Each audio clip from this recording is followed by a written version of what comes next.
bonjour à toutes et très très belle année 2024. Donc je m'appelle Dominique Druon, je suis membre de Vox Femina de longue date, depuis effectivement quasiment les débuts. Et j'ai fondé en 2011, au moment du vote de la loi Copé-Zimmermann pour la mixité et l'arrivée des femmes dans les conseils d'administration, un cabinet dédié à la gouvernance qui forme, recrute et des administrateurs et surtout des administratrices, mais on forme et on recrute aussi des hommes, et on accompagne la structuration de gouvernance, les actionnaires, quelle que soit la mise en place des gouvernances. Et moi-même, j'exerce des mandats d'administratrice indépendante dans différents contextes. Mais aujourd'hui, ce n'est pas de moi dont on va parler, mais bien de nos deux invités, Stéphanie Lebeuse et Joséphine Lelon, qui vont avoir la générosité de partager avec vous quelques tips, qui leur ont permis de trouver ce fameux premier mandat d'administratrice et quelque part en quoi elles apportent, qu'est-ce qu'elles apportent aux entreprises, ce que ces mandats leur apportent dans leur vie professionnelle. Et on laissera un dernier 10 minutes pour des questions, réponses auxquelles nous pourrons vous répondre toutes ensemble. Euh, Stéphanie, Joséphine, je vous passe peut-être la parole pour euh, répondre en même temps que vous vous présenterez, chacune peut-être votre tour. Euh, Rapide, les remboursements on entend un homme qui parle fort. Couper un micro. Donc, donc, Stéphanie, Joséphine, en même temps que vous vous présenterez, peut-être pouvez-vous partager la façon dont vous avez trouvé votre fameux premier mandat et donc, en l'occurrence, quels conseils vous donnez à nos participantes pour trouver ce premier mandat. Stéphanie, Joséphine, qui commence? Oh, je peux me lancer. Allez, vas-y. Parfait. Alors déjà, je voulais remercier Vox Femina et tout particulièrement Caroline pour son invitation. Je suis très heureuse d'être avec vous aujourd'hui. Pour la petite histoire, moi, lors de la précédente édition de ce webinaire, je m'étais connectée à ce webinaire parce que je nourrissais depuis quelque temps l'envie de devenir administratrice indépendante. Et donc, je m'étais dit que c'était une bonne idée de profiter de l'expérience de nos interlocutrices dont faisait déjà partie Dominique et Stéphanie. Donc, je suis très heureuse aujourd'hui de passer de l'autre côté de l'écran et de pouvoir, je ne sais pas si c'est donner des clés, mais en tout cas, quelques idées qui, je l'espère, vous aideront à trouver votre premier mandat. Voilà. Alors, déjà, pour me présenter brièvement, donc, je suis Joséphine Lelon-Chaussier. Aujourd'hui, je suis directrice juridique de Covivio, qui est une foncière cotée qui investit dans les bureaux en France, en Allemagne et en Italie, en résidentiel en Allemagne et en hôtellerie partout en Europe. Avant ça, j'ai été avocate pendant près de 10 ans en M&A et en droit des sociétés.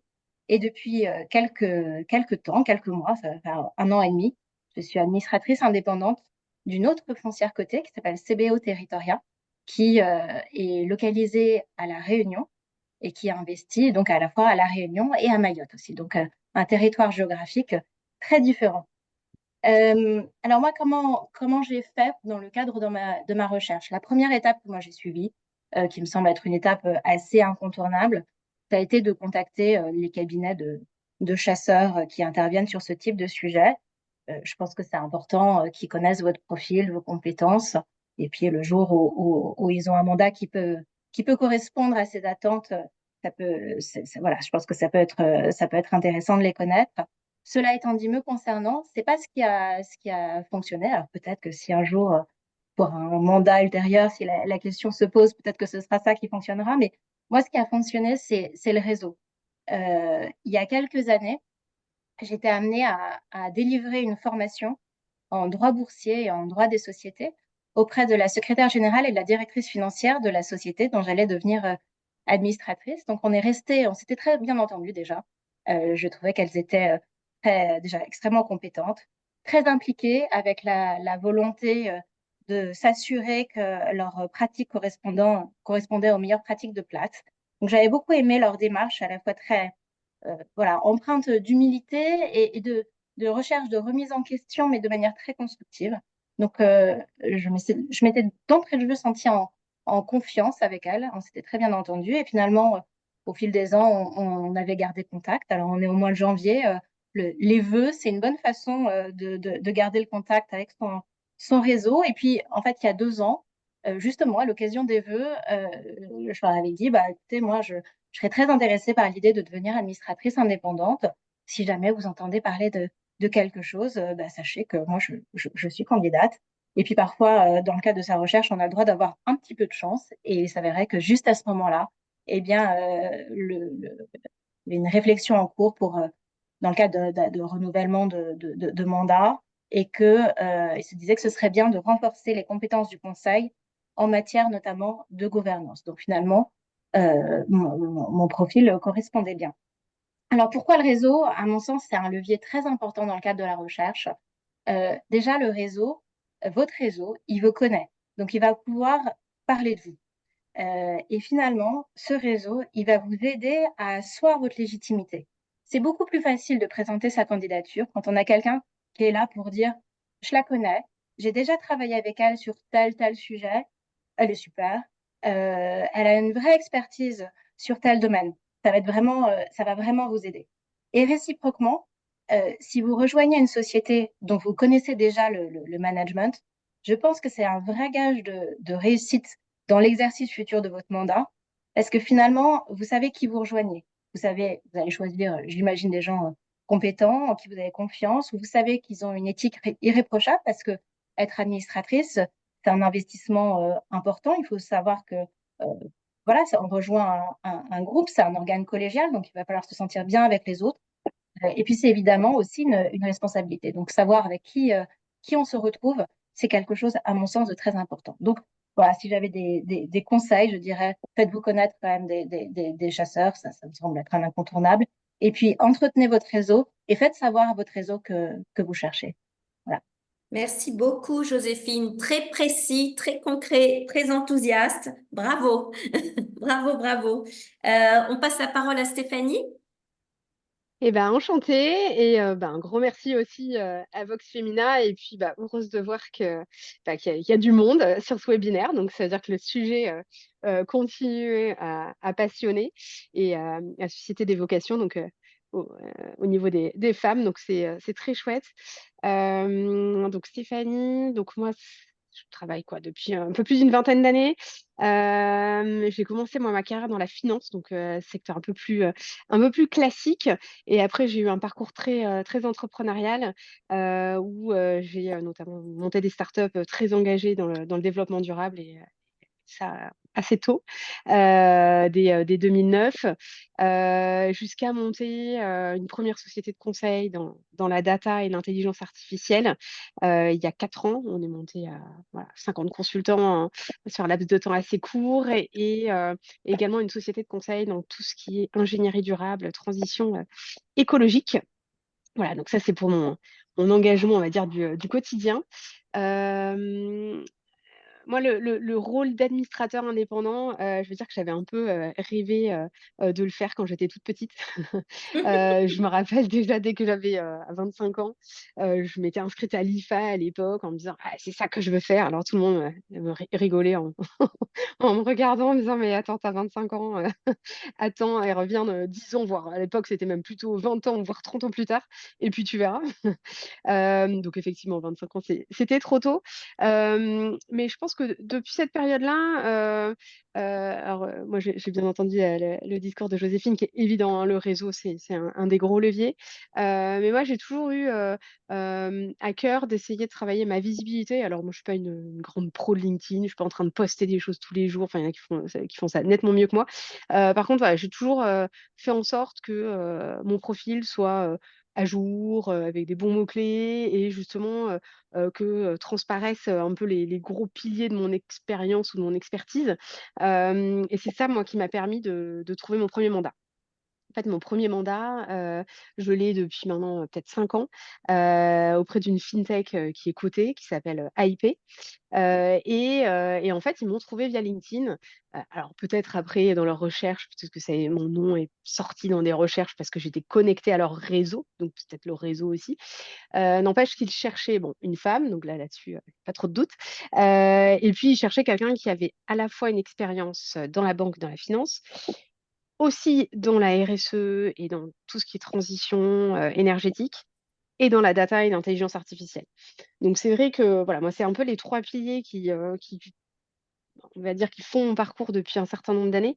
Et du coup, je pense qu'en ayant un profil bien à jour, ils sont tombés sur pas énormément de femmes qui cochaient toutes ces cases-là et ça m'a permis, de rencontrer, le président du conseil, le DG de la société et du coup, mon premier mandat, ça s'est fait comme ça.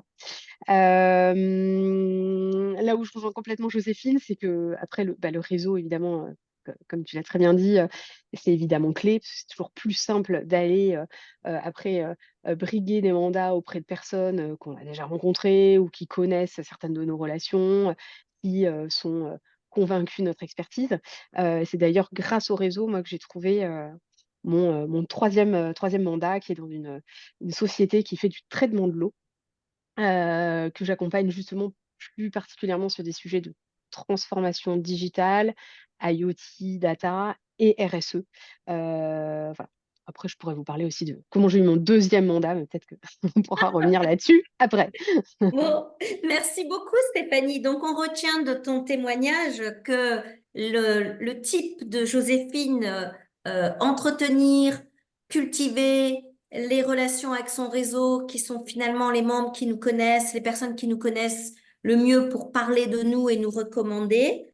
Tu as un deuxième type qui est bien en ligne avec l'ADN de Vox Femina, à savoir travailler sa visibilité, la Mm. travailler de façon simple, à jour, efficace, et toi, en l'occurrence, via LinkedIn. Donc, merci beaucoup à toutes les deux.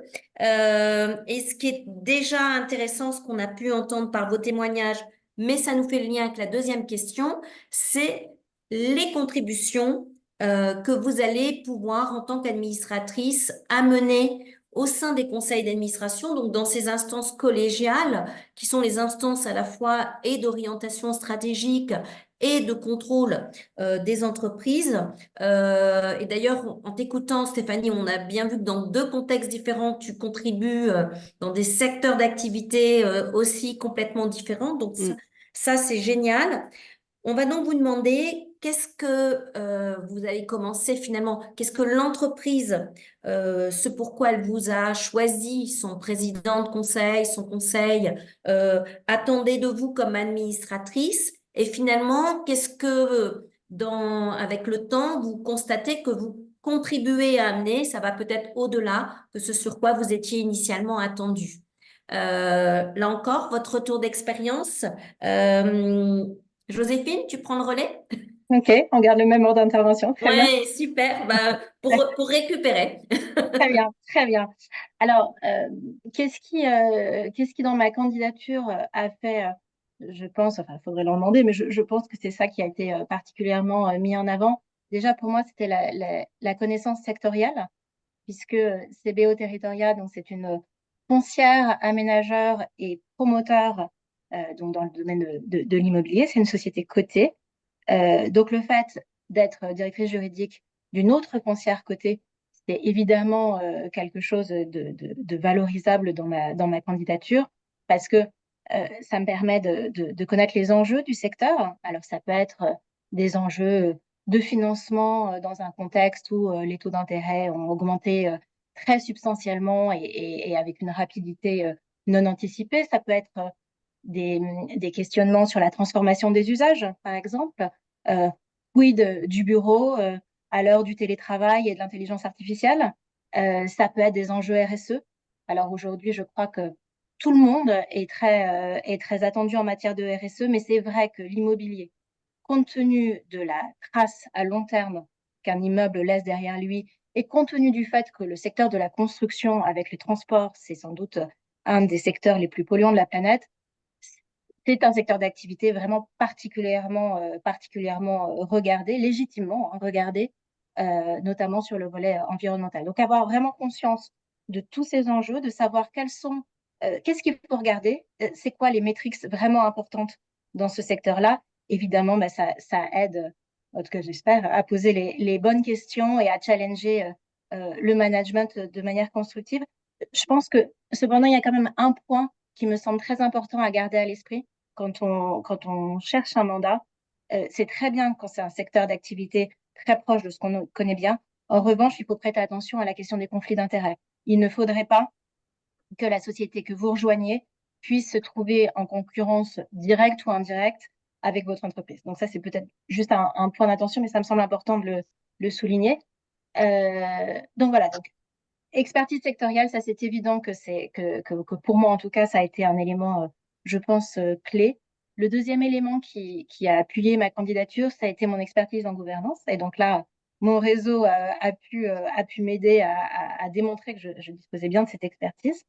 Donc, je disais tout à l'heure, moi, j'étais avocate pendant longtemps et aujourd'hui, je suis directrice juridique. Donc, j'interviens régulièrement sur des questions de gouvernance, vision en principe assez claire du cadre légal, mais aussi en soft law. Quelles sont les recommandations du code AFEP-MEDEF? Quelles sont les politiques des proxy advisors, qui sont donc les agences en conseil de vote à destination des actionnaires lors des assemblées générales, quelle est la position de l'AMF sur certains sujets. Donc, avoir vraiment une vision très, très claire du cadre légal et réglementaire, c'était évidemment un point important. Puis, j'avais déjà la chance. En particulier pour les sociétés cotées, évidemment. Absolument, absolument. En particulier pour les sociétés cotées, tu as bien raison de le souligner qu'il y a quand même une couche de complexité un peu plus importante. Et puis, j'avais une expérience déjà concrète des conseils parce que Covivio m'avait offert l'opportunité, et j'ai beaucoup de chance d'être administratrice non indépendante au conseil de surveillance de Covivio Hôtel, qui est une filiale cotée du groupe. Donc, ça me permettait d'avoir aussi une vision très concrète au-delà du cadre théorique, technique, d'avoir voilà, une expérience concrète de comment ça se passe en conseil d'administration. Et en fait, quand j'ai rejoint CBO Territoria, ils avaient des enjeux assez importants en matière de gouvernance parce que le PDG d'alors avait près de 20 ans de présence au sein de la société, avait vocation à cesser ses fonctions de directeur général. Et la directrice générale adjointe, qui avait rejoint la société peu de temps avant, elle avait vocation à prendre sa direction générale. Et donc, ce qu'ils attendaient, c'est un accompagnement par le conseil de cette période de transition. Et donc, je pense que mon profil a été retenu pour permettre d'accompagner cette transition, sachant Accompagnement de la mise en œuvre du plan de succession. exactement, et de la mise à plat de la politique de rémunération. Donc ça, c'est vrai que le fait d'avoir les benchmarks en tête, savoir vraiment quelle est la pratique de place en matière de politique de rémunération et quels sont, là aussi en immobilier, les critères qui nécessitent que le management soit incentivé, c'était évidemment quelque chose d'important. Et d'ailleurs, le Conseil m'a confié la présidence du comité des nominations, rémunération et de la gouvernance pour précisément jouer un rôle sur ce chantier. Voilà, donc j'irai expertise sectorielle et expertise en matière de gouvernance, ça a été les deux points, je pense, les plus importants. Expertise sectorielle avec cette précaution qu'on se permet de rappeler, puisqu'on nous pose souvent la question, est-ce que c'est mieux de chercher un mandat dans son secteur d'activité ou dans un autre secteur? Donc, tu évoques ce sujet en ce qui te concerne du secteur d'activité qui est ton domaine d'activité opérationnelle exécutive, mais évidemment dans un cadre où il n'y a aucun conflit d'intérêt puisque ce sont sur des territoires complètement disjoints. Si je me permets de préciser ce que tu as évoqué, parce que c'est un élément important. Okay. Stéphanie, tu prends le relais? Ouais, c'est là où c'est bien parce on est encore complémentaires avec Joséphine, bien. du coup. C'est ça qui est bien. Du coup, pour ma part, l'aspect sectoriel n'a pas été du coup du tout le principal argument. Je citais tout à l'heure mon premier mandat donc dans une fintech. Et effectivement, il m'avait trouvé aussi parce que je connaissais l'univers bancaire réglementaire, mais moi, je venais plutôt du monde du LBO, des financements structurés. Et donc là, c'est une fintech qui est dans le paiement. Et bon, l'univers bancaire est quand même suffisamment large. Donc, je n'étais pas du tout une pro du paiement. Néanmoins, voilà, moi, ils m'ont cherché plutôt pour mes compétences, on va dire, transverses. Alors, évidemment, la gouvernance, je pense que ça, c'est un sujet. Ils attendent quand même quelqu'un qui ait quand même une connaissance du rôle de l'administrateur, hein, pas forcément hyper poussée et pas forcément connaître par cœur toute la réglementation. Justement, Joséphine, tu étais plutôt juriste. Moi, c'est pas du tout mon cas. Donc là-dessus, moi, je sais que j'ai encore largement à progresser, mais je vous rassure, on est accompagné aussi par les avocats, par les conseils de l'entreprise, etc. Donc voilà. Moi, ils sont venus me chercher, donc encore une fois, parce que je connaissais un peu l'environnement réglementaire, mais surtout pour les autres compétences que j'avais pu développer à côté, c'est-à-dire comprendre les enjeux de l'intelligence artificielle, des business cases, des impacts sur l'entreprise, et comprendre aussi les enjeux de la RSE, de la transition énergétique et des impacts que ça allait avoir dans le futur sur le marché dans son intégralité et puis sur l'entreprise plus particulièrement. C'est exactement encore ce qui s'est passé dans les deux entreprises, les deux grosses PME, ETI industrielles que j'ai rejointes. Moi, j'ai jamais travaillé directement dans l'industrie. Pour autant, j'accompagne deux entreprises industrielles. Et en fait, j'ai rejoint dans les 2 cas, des conseils d'administration, qui ont déjà au moins un membre, au board qui est un pur produit de l'industrie, qui connaît très, très bien le marché, donc qui est capable d'aller apporter de l'eau au moulin sur la vision strat ou sur la vision, on va dire opérationnelle. Et par contre, moi, ils sont venus me chercher justement pour des compétences, qu'ils n'ont pas forcément complètement en interne, qui est, bah, demain, quand je suis une entreprise qui est industrielle, qui fait du produit et que demain je me projette en entreprise plus servicielle, soit un acteur de l'efficacité énergétique, soit je veux mettre de l'IoT, des capteurs dans mes machines et cetera. Bah, là, ils étaient contents de trouver quelqu'un qui connaisse les enjeux de transfo digital associés aux enjeux de la data, et de la durabilité et de l'impact. Ouais, donc là, c'est beaucoup plus transverse. Hem, pour partager aussi peut-être un autre regard, moi je fais partie d'une association, qui s'appelle, l'APIA. Donc c'est une association pour les administrateurs indépendants. Donc je vois passer quand même pas mal de demandes de mandats, tous les mois ou tous les ans. Et principalement, si je regarde un peu de façon macro les critères qui sont demandés, pour les mandats, il y a souvent, c'est soit la finance, ça reste encore alors ça, c'est effectivement un peu le mandat à l'ancienne et cetera. Bon, ça reste encore majoritaire de chercher des femmes ou des hommes, qui ont cette connaissance à la fois, enfin, on va dire corporate finance, c'est-à-dire, de gestion de la trésorerie, de M&A, de gestion des investissements, d'aider à choisir les investissements de l'entreprise avec une vision très héroïste. Donc ça reste encore majoritaire. Par contre, de plus en plus, et sans qu'on ça le dire, ils cherchent d'autres compétences. Alors ça va être soit des compétences sectorielles évidemment, hein, souvent ça rassure, les boards et encore une fois, je disais ça dépend de la constitution du board. Moi ce que je trouve intéressant, c'est quand on a un board qui est constitué de plein de profils différents. Donc si le board a déjà des très grandes compétences sectorielles, bah, j'espère que du coup, les nouveaux administrateurs qui vont aller chercher ils vont pas les chercher pour leurs compétences sectorielles, mais plutôt pour d'autres skills que le board n'a pas actuellement. Et donc on voit de plus en plus émerger des besoins sur tout ce qui est, expertise en développement à l'international. Ça, c'est assez demandé. Voilà, j'ai une entreprise qui tourne bien en France, mais voilà, comment est-ce que je m'y prends pour aller à l'international? Il y a beaucoup de sujets, très supply aussi, alors certainement aussi impactés par les enjeux RSE qui bouleversent tout en ce moment. Donc on est souvent aussi sollicité pour des mandats avec des connaissances en approvisionnement, en logistique et cetera. Et puis après, de plus en plus, des compétences un peu transverses qui sont demandées, de connaissances en data, en transfo digital ou en transfo RSE. Voilà, pour Super. donner un peu un regard. Merci Stéphanie. En fait, tu as mis le doigt sur deux points majeurs en complémentarité du témoignage de Joséphine. Le premier point, c'est que, comme tu le disais, en fait, Le board, c'est un collectif. Donc, quand on réfléchit à qu'est-ce que l'entreprise peut attendre de vous, en fait, ce qui est intéressant de se poser aussi comme question quand on cherche un mandat, au-delà de ce qu'on peut apporter, c'est finalement avoir une compréhension de comment est composé le board. Parce que le board est un collectif et que, on parlera d'une efficience d'un board si effectivement il est capable d'adresser collégialement un certain nombre d'enjeux dans sa mission, d'orientation stratégique et de surveillance de l'entreprise. Et donc, dans la feuille de route stratégique, il peut y avoir effectivement la connaissance secteur qui peut, comme tu disais, déjà être représentée par d'autres membres. Et toi, tu as amené une compétence d'être capable de challenger une transformation. Et une transformation, donc une dimension transverse. Donc, premier point, fondamental, ne jamais oublier qu'en tant qu'administrateur, on est non exécutif, on s'intègre dans un collectif, c'est pas nous qui allons diriger l'entreprise et on est bien là à questionner, à challenger. Et donc, la contribution et la valeur ajoutée peut être sur différents domaines. Ça, c'est le premier point. Et le deuxième point, eh bien, effectivement, il y a des dimensions un peu plus parfois régaliennes, en particulier pour les sociétés cotées, de contrôle, donc de contribuer à la sécurisation de l'entreprise.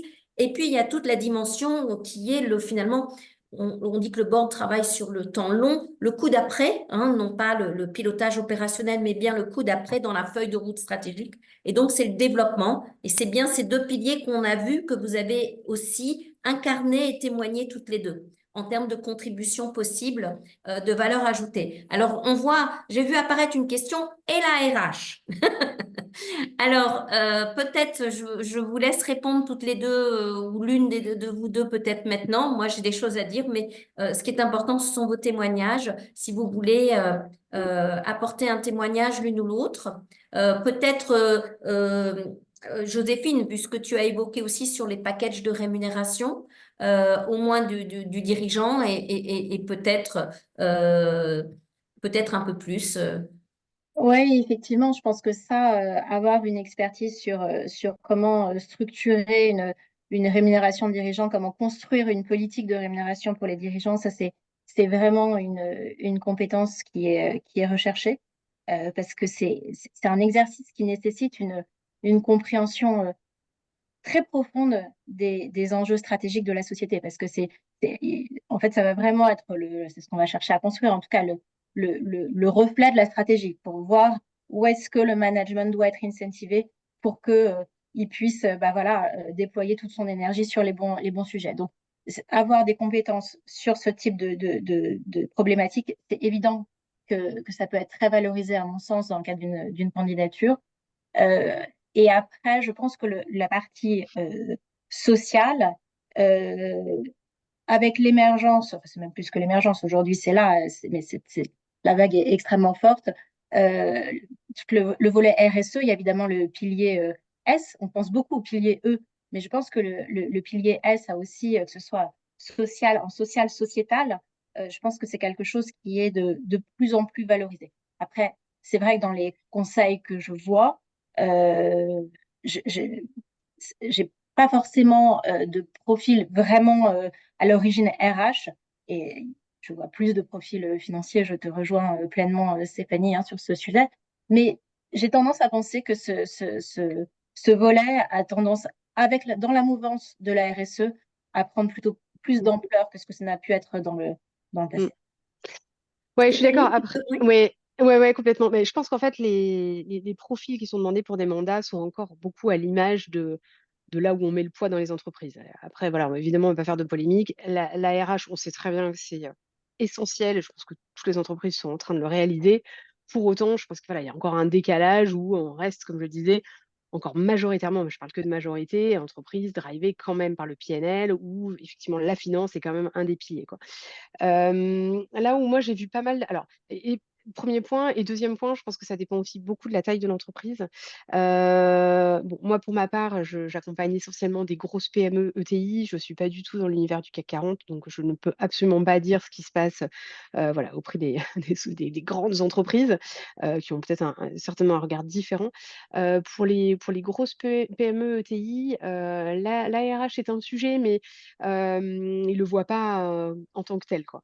Ils vont parler de transfo, etc. Et c'est justement le rôle de l'administrateur derrière d'aller dire, bah, OK, très bien, aujourd'hui, vous êtes une entreprise industrielle qui fait du hardware, vous voulez vous projeter sur du serviciel et sur du full digital.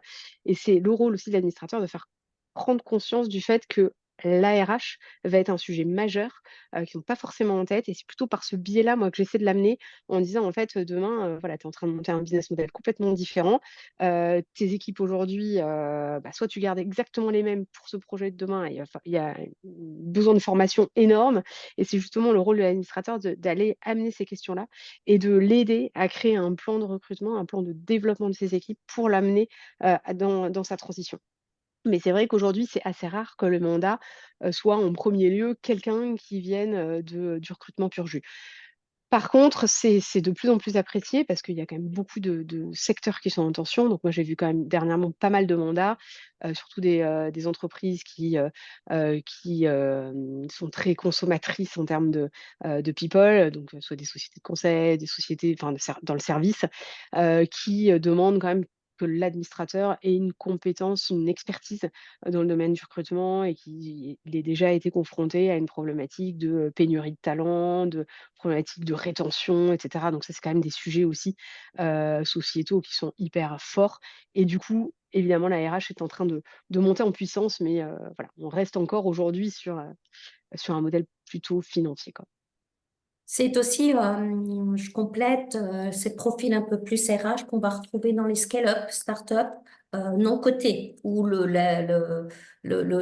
s'il y a des fonds d'investissement au capital, il y aura la compétence finance qui sera représentée par les administrateurs actionnaires, fonds, et ce qui va être attendu en termes de profil indépendant peut Mmh. être notamment cette capacité à travailler l'attractivité de l'entreprise qui n'a pas de notoriété, qui n'a pas de branding et tout ce pilier recrutement et capacité à fidéliser les talents.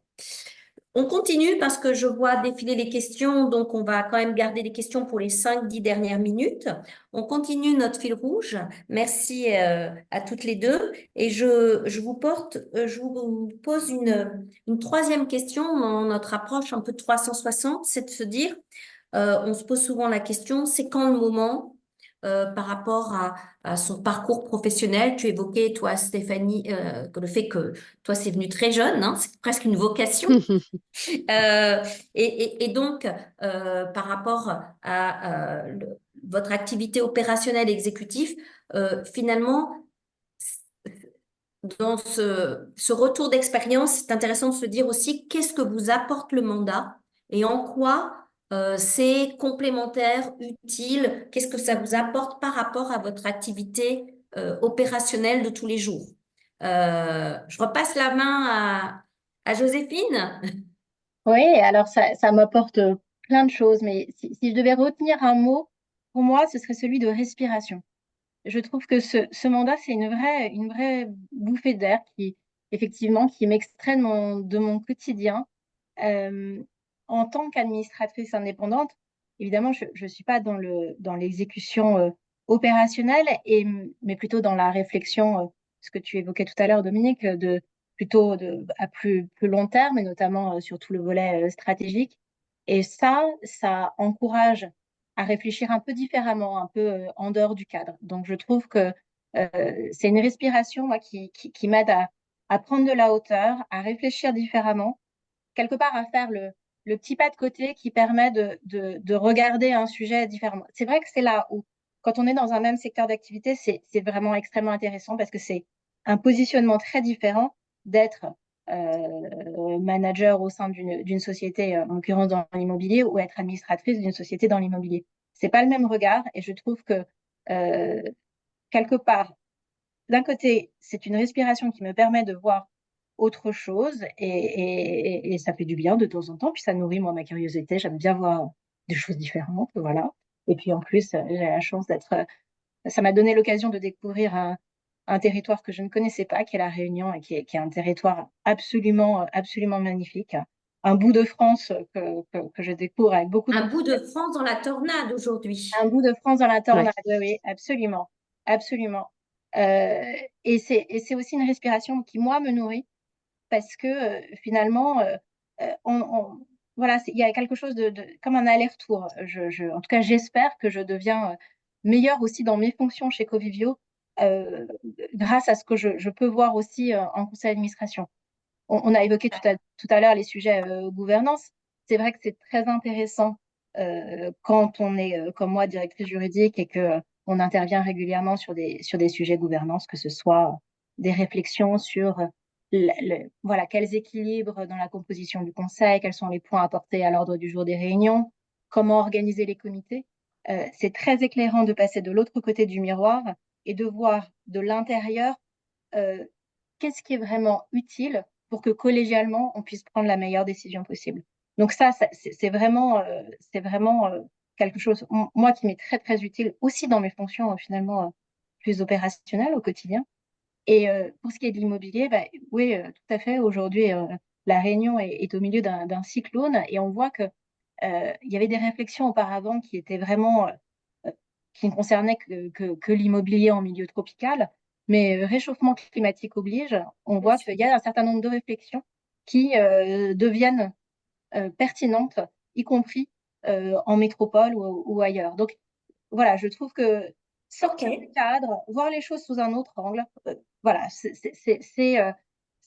j'espère que ce que je vois chez Covivio me permet d'apporter des choses chez CBO Territoria, mais ce qui est évident aussi, c'est que ce que je vois chez CBO Territoria, ça m'aide beaucoup aussi chez Covivio. Donc c'est à peu près gagnant pour tout le monde. Super. Stéphanie, ton témoignage? Ouais, bah rapidement, oui, je pense que Joséphine en a dit beaucoup. Bon, moi, je partage complètement bon, à la fois le côté euh, intéressant, curiosité, et puis alors, moi, d'autant plus que du coup, les entreprises dans lesquelles je suis au board ne sont pas dans des secteurs d'activité dont je suis experte. Donc voilà, moi, j'ai découvert tout le monde du marché du traitement de l'eau, de la piscine, etc. À l'international.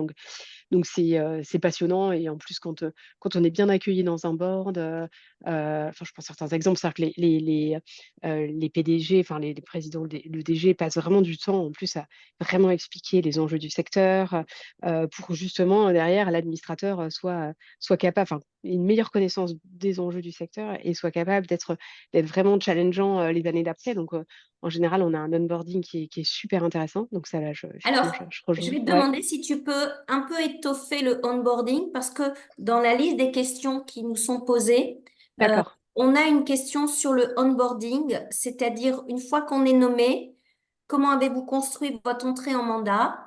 Avez-vous rencontré de votre initiative les autres administrateurs, le président, la présidente en individuel? Donc, si tu peux partager, comme ça Ouais. te permet de traiter une question en même temps. Ok.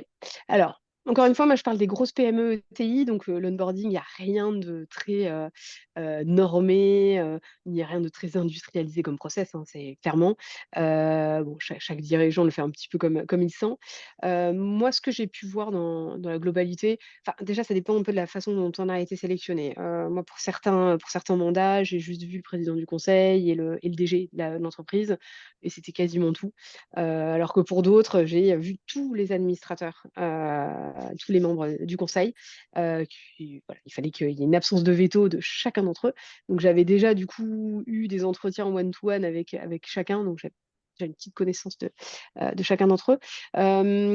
En général, la première fois, alors ça se passe soit sous une sorte de petit séminaire d'une demi-journée avec les autres membres du conseil, où du coup le dirigeant va justement faire un peu prendre le temps d'expliquer là où on est l'entreprise, ses enjeux, son challenge, pour que justement l'administrateur, le nouvel administrateur ait un peu des billes et commence à à comprendre, et d'autres où c'était un petit peu moins structuré, où j'ai pris voilà, un conseil comme il venait, dans le format dans lequel ils avaient l'habitude de gérer les conseils, c'est-à-dire avec un point financier, un point produit, un point marché, et cetera. Et puis voilà, j'ai pris un peu mes rames et j'ai essayé de comprendre et de poser des questions, surtout au début, et c'est plus moi là qui ai peut-être fait l'effort de rentrer dans l'entreprise.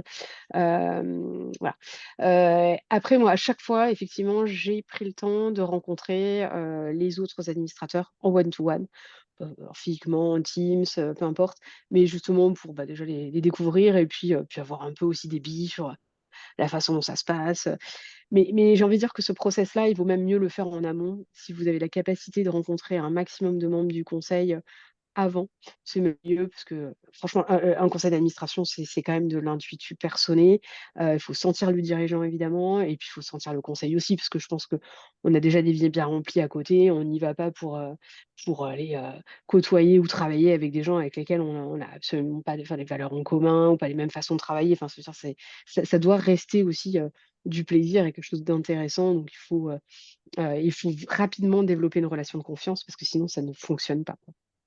Alors, c'est très important ce que tu évoques dans ton témoignage. C'est effectivement l'intuitu personné, la relation de confiance.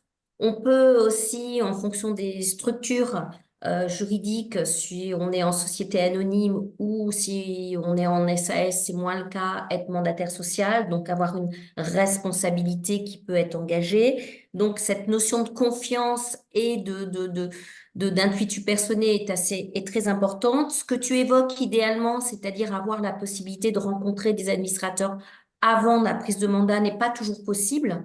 Mmh. Au minimum, rencontrer préalablement évidemment le président et le DG, si c'est pas les mêmes personnes, c'est ou le président du conseil du comité de nomination rémunération s'il existe, c'est les trois personnes qu'on rencontre au minimum avant de prendre son mandat. Et ce qui est recommandé dans les bonnes pratiques, on dit qu'il faut à peu près un an pour prendre ses marques. Tu Mmh. évoquais le fait de, quand en plus c'est un nouveau secteur, bah, de comprendre le modèle d'affaires, de comprendre les enjeux du secteur, etc. Il faut à peu près une année de travaux personnels aussi, de comprendre les documents, etc. Au-delà de la documentation, il y a les personnes qui constituent le board, il y a tout ce qui est le non-dit, il y a tout ce qui va être lié à la culture, et tout ça, ça prend un peu de temps. Et on dit que au cours de la première année, il est important de se donner les moyens d'avoir créé une relation avec tous les board members et le cas échéant, au-delà du DG, peut-être les membres de l'exécutif, en accord et en transparence totale, évidemment, avec le DG. Alors, il nous reste 10 bonnes minutes. Ça va nous permettre de continuer de passer en revue les questions que j'ai que j'ai captées au passage. Au-delà de la prise de mandat, on a une question sur durée des mandats et le temps que vous y consacrez. Joséphine, tu Ouais. prends ces questions? Alors, me concernant, mon mandat est d'une durée de 4 ans, ce qui me semble être plutôt correspond à la moyenne quand on regarde la pratique de place. Sur le temps que ça me prend, on a 4 réunions de conseil par an. Ça peut être 5 si jamais il se passe, on a besoin de tenir un board extraordinaire, enfin 5 ou plus d'ailleurs, ça dépend de l'actualité, mais en tout cas c'est au moins 4, plus les comités. Donc, au moins Euh, 4, c'est-à-dire un par trimestre pour une exactement, société cotée, hein. exactement. On a en tête qu'une société cotée publie trimestriellement son chiffre d'affaires, semestriellement son résultat. Effectivement, les réunions de gouvernance sont quand même très calées sur la communication financière. Tout à fait raison. Euh, Puisqu'en société anonyme cotée, c'est le conseil d'administration qui est responsable, au sens juridique, de la communication financière qui est donnée au marché, et en particulier, évidemment, aux actionnaires qui, eux, ne siègent pas au board, pour que le fait qu'ils décident d'investir ou non soit pris sur la base d'informations euh, tout à fait fiables. Absolument, absolument. Je dirais que, alors pour faire les choses correctement, parce qu'on reçoit des informations, on a un dossier de gouvernance en amont des réunions. Moi, je dirais que pour faire les choses au mieux, une demi-journée de travail de préparation, ça me semble être à peu près le tarif pour évidemment lire le dossier, c'est le minimum, mais aussi préparer les questions et prendre un peu quand même un minimum de temps de recul pour voilà, digérer ce dossier et être capable de voir quels sont les points saillants et qui nécessitent d'être particulièrement discutés en conseil. Les comités, ça prend. Alors, moi, j'ai la présidence d'un comité, donc ça Oui, prend un peu plus de temps. la présidence, ça prend beaucoup plus de temps. Ouais, pour moi, ça, c'est un vrai. C'est une charge de travail vraiment plus importante parce que ça veut dire aller regarder, en l'occurrence, des benchmarks, parler de la politique de rémunération. Il y a un vrai travail de réflexion. Et puis, toujours travailler sur la composition du En conseil. particulier l'année de la prise de mandat. Après, Tout à fait. c'est moins, ça reste beaucoup plus important que de présider un comité que d'être membre d'un comité, mais en particulier la première année, effectivement. Exactement. Donc, moi, j'ai eu tout en même temps. Donc, voilà, et après, on a des séminaires stratégiques une fois par an. Donc, on se retrouve tous ensemble parce qu'en plus, nous, il y a quand même une distance géographique. Il y a des administrateurs métropolitains, il y a des administrateurs réunionnais. Donc, c'est très important qu'on passe du temps ensemble. Et donc, on passe généralement 2, 3 jours par an à aller voir des actifs parce que l'immobilier, c'est des real assets. Donc, il faut voir. Faut se rendre sur place, c'est très important. Et donc, il y a forcément ce séminaire qui, là aussi, prend un peu de temps. Et puis, la réunion, c'est magnifique, mais c'est quand même pas tout à côté. Donc, il y a un petit temps incompressible de voyage. Ok. Donc oui, c'est un vrai. Et pas, quand on se lance dans l'aventure d'un board, il faut quand même avoir pleinement conscience que c'est du travail, de l'implication, du temps.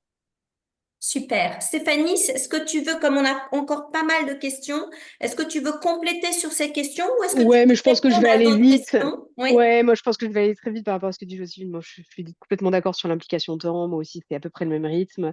Voilà, juste avoir en tête aussi que parfois il y a des sujets un peu extraordinaires, crise, pas crise, des acquisitions, Hmm. etc. Donc il faut avoir un agenda assez souple, ce qui Ok. peut parfois, voilà. Enfin, faut l'avoir en Est-ce tête. Est-ce Pour que tu pouvoir, peux répondre à la question? Alors, ouais. je fais un complément sur la durée de mandat. Pour une société cotée, pour une société anonyme, c'est le code de commerce, c'est de 1 an à 6 ans. C'est renouvelable.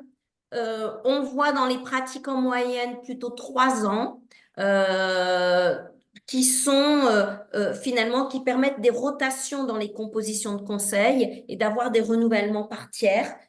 Parce qu'on dit qu'un conseil est bien efficace si effectivement il y a des gens qui sont là depuis un petit moment et qui maîtrisent, qui connaissent l'entreprise, et puis s'il y a des nouveaux entrants qui amènent ce regard neuf, ce rapport d'étonnement qui permet de rechallenger euh, en particulier quand on arrive, quoi, de cette première année. Alors, je vais vous poser une question à toutes les deux. On nous demande rémunération. Quelle est la rémunération et qu'est-ce qui se passe pour les présidences? Et ensuite, on va garder la dernière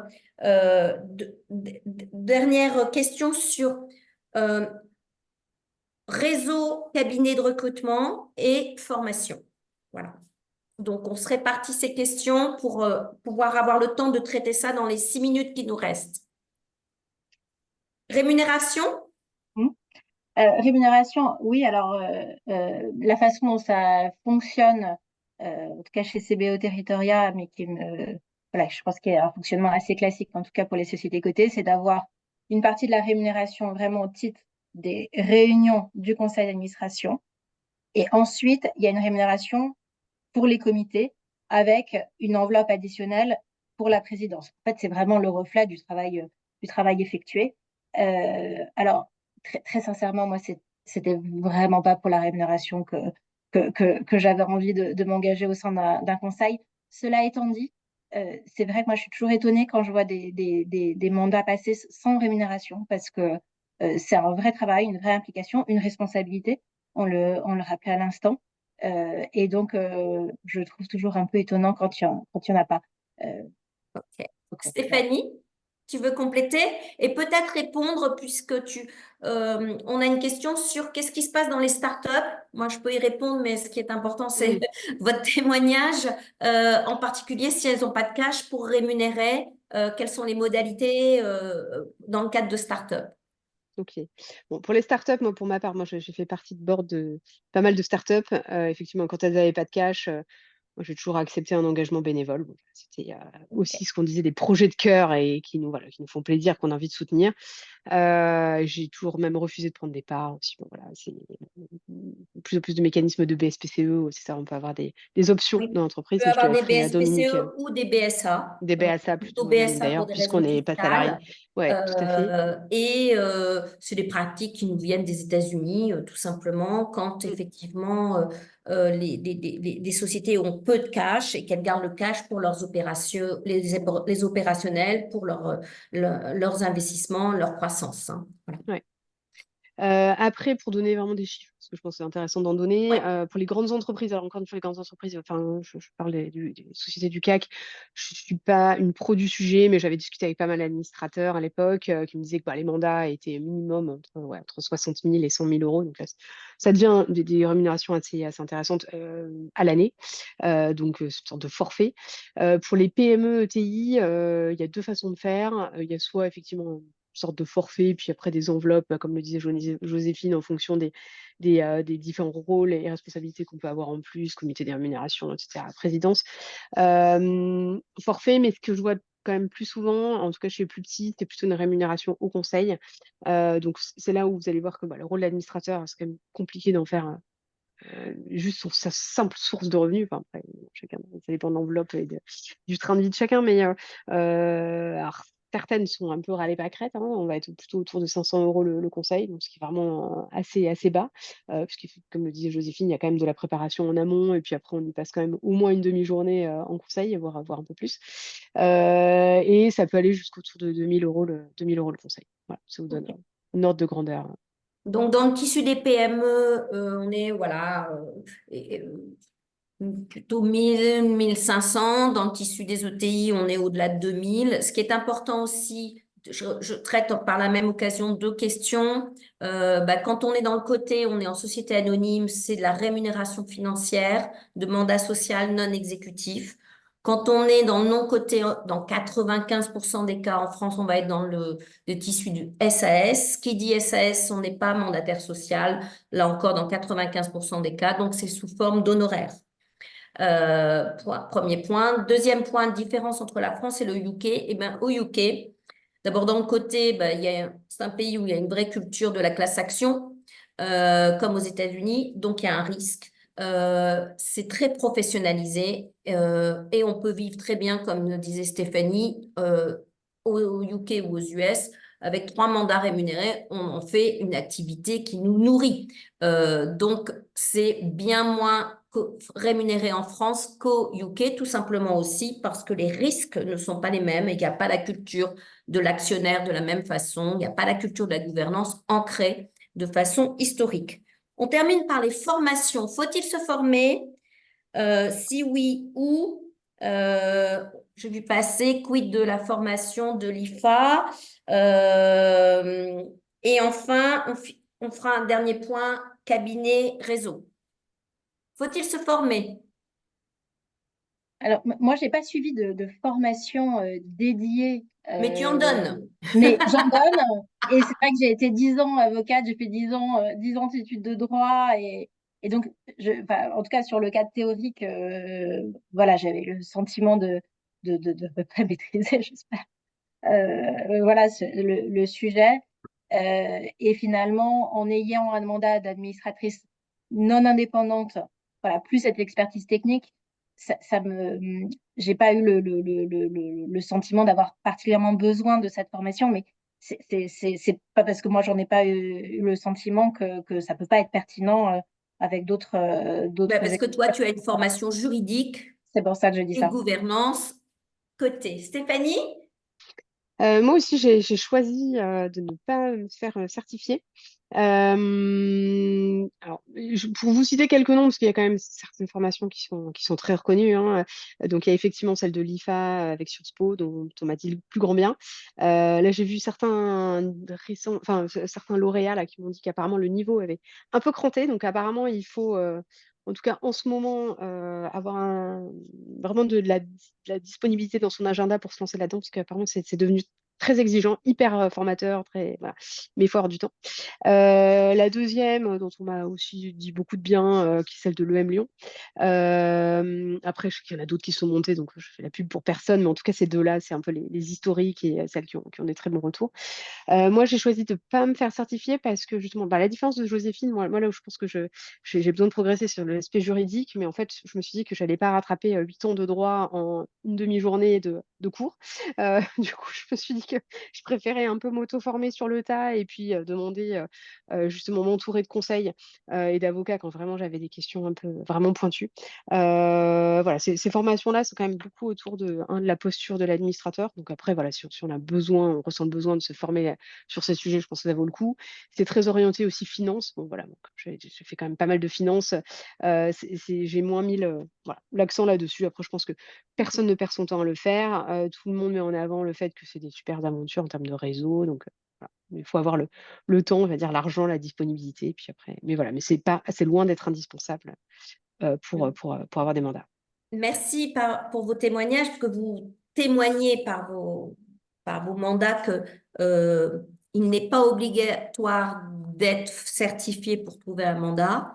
Je dirais en contrepartie, de la même façon que c'est pas parce que vous avez une certification que vous trouvez obligatoirement un mandat non plus. Euh, En tant que professionnel du secteur, j'apporterai un éclairage en disant que, on se forme d'abord et avant tout pour soi. Notamment quand on se pose des questions, est-ce que je suis responsable? Est-ce que je suis mandataire social? Est-ce que je suis exposée? Est-ce que j'ai un risque? C'est quoi exactement la mission du conseil? Qu'est-ce qu'on attend de moi? C'est quoi la différence d'un conseil d'administration, un conseil de surveillance, etc. Tout ça, ça ne s'improvise pas. Et si pour Joséphine, de par ses compétences, c'était des choses qu'elle a travaillé, développées, pour des personnes qui ont des profils de transformation digitale, industrielle, etc., qui ne sont pas juridiques, eh bien, moi, je considère qu'il faut savoir de quoi on parle quand on va postuler pour aller rencontrer des actionnaires ou des présidents. D'ailleurs, ils le sentent très bien entre ceux qui sont celles ou ceux qui sont très approximatifs dans ce qu'ils disent qu'ils voudraient rejoindre un conseil, et ceux ou celles qui savent exactement ce qu'on pourrait attendre d'elles ou d'eux et ce qu'ils ou elles peuvent apporter dans les missions d'un conseil. Donc, pour ça, effectivement, il me semble fondamental de se former pour ces risques objectifs, ou en tout cas d'être en quoi on est exposé, d'être au fait et finalement des enjeux du conseil. Et donc, comme disait Stéphanie, il y a le côté posture, on passe d'une posture exécutive opérationnelle à non exécutif.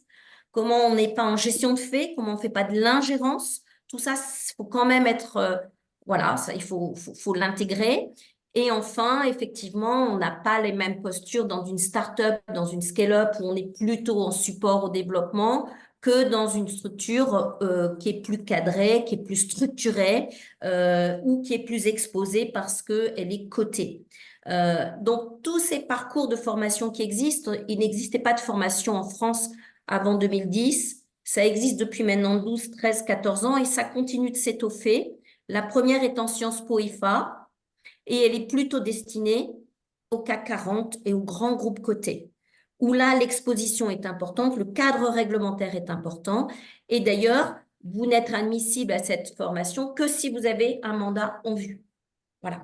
Et effectivement, c'est 3 semaines, c'est 15 000 euros. Mais en regard, vous avez des rémunérations d'administrateurs, effectivement, au CAC ou au SBF, significatives. Il est clair que si vous rejoignez le conseil d'une société non cotée SAS, vous n'avez pas besoin d'investir 15 000 euros et 3 semaines de formation pour maîtriser les fondamentaux. Donc, il existe d'autres formations avec l'IFA, type Audencia, qui délivre une certification pour les administrateurs de TI. avec des sociétés, l'EM Lyon qui délivre plutôt une certification adaptée aux ETI ou aux entreprises familiales ou le private equity. Dans mon cabinet, on a choisi, moi je suis speaker dans tous ces programmes, d'apporter encore une troisième voie qui est justement des formations courtes sur les fondamentaux, totalement finançables par le CPF, de 20 heures. Ce qui fait qu'en fait, on garantit, et parce que quand aussi on propose des candidatures, que les personnes que nous allons proposer, mais aussi avec notre certification qui est reconnue au niveau national, savent exactement de quoi elles parlent pour devenir administrateur demain, en SA, SAS, etc. Connaissent les codes de gouvernance et avec une certification, un examen. Mais évidemment, en 20... Et nous, il n'y a que des praticiens, puisque dans les formations académiques, il y a des profs et il y a des praticiens. Nous, c'est que des praticiens. Évidemment, en 20 heures, on ne voit pas la même chose qu'en 3 semaines. Voilà, pour vous donner un panorama complet. On termine par les réseaux. Appia, tu en as parlé. IFA, j'en ai parlé. Ce sont les deux grands réseaux majeurs d'administrateurs en France. IFA, historiquement plutôt dédié aux grands groupes, mais qui est descendu sur le tissu des ETI et aussi des startups. Appia, originaire de Lyon, créé par des chefs d'entreprise qui ont un mindset qui est de dire que un chef d'entreprise de PME, de TI écoutera plus facilement les recos d'un administrateur si lui-même a été entrepreneur ou chef d'entreprise ou en tout cas mandataire social, dirigeant. Mais Appia ouvre aussi à des partenaires qui sont pas forcément des entrepreneurs ou des chefs d'entreprise. Donc, Appia est plutôt tourné dans les territoires, mais aussi en Île-de-France, mais sur les PME. Et voilà, je ne sais pas si vous voulez compléter, Stéphanie, ou j'ai été un peu vite parce qu'on a passé l'heure, ou Joséphine sur IFA Appia, si vous avez d'autres choses à compléter. Ouais, bah moi je peux dire deux mots sur la pierre. Moi, ça fait quasiment 2 ans maintenant, je pense que j'y suis. Mhm. Voilà, j'avais dit, je dirais comment j'ai eu mon deuxième mandat. Bon, bah, c'était grâce à la PIA, dont effectivement qui est beaucoup plus orienté grosse PME, ETI, et dont l'objectif est en fait de montrer aux dirigeants de PME, ETI qui ne sont pas cotés et donc qui n'ont pas cette obligation d'avoir des administrateurs indépendants à leur board, de leur montrer le bien fondé d'avoir une gouvernance ouverte et donc Bénéfice. voilà, le bénéfice d'ouvrir sa gouvernance et de recruter des administrateurs indépendants. Donc voilà, donc dans le triptyque, donc il y a ça.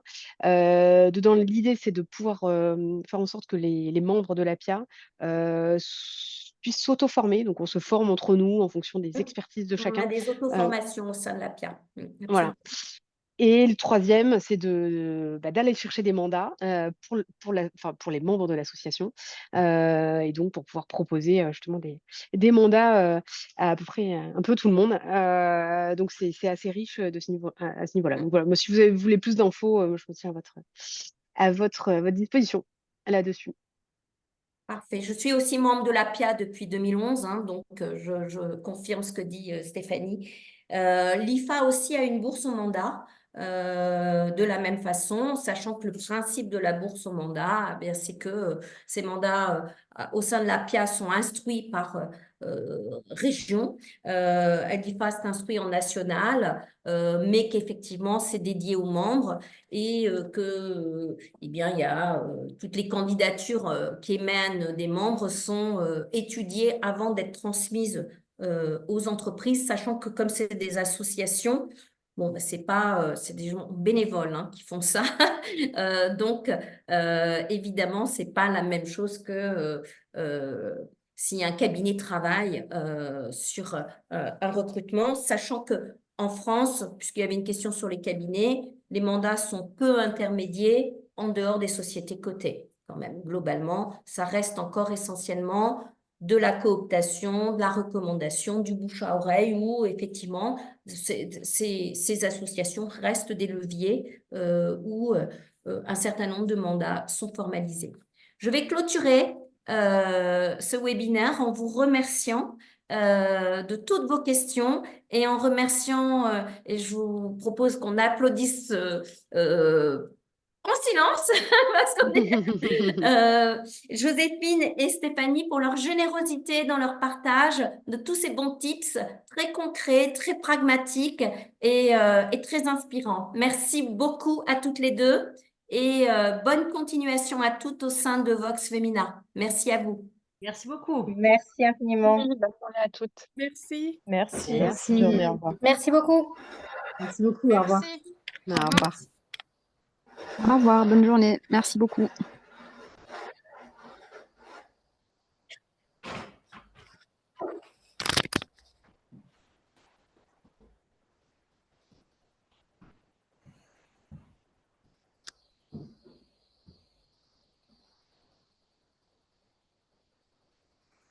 Caroline, tu peux arrêter l'enregistrement peut-être?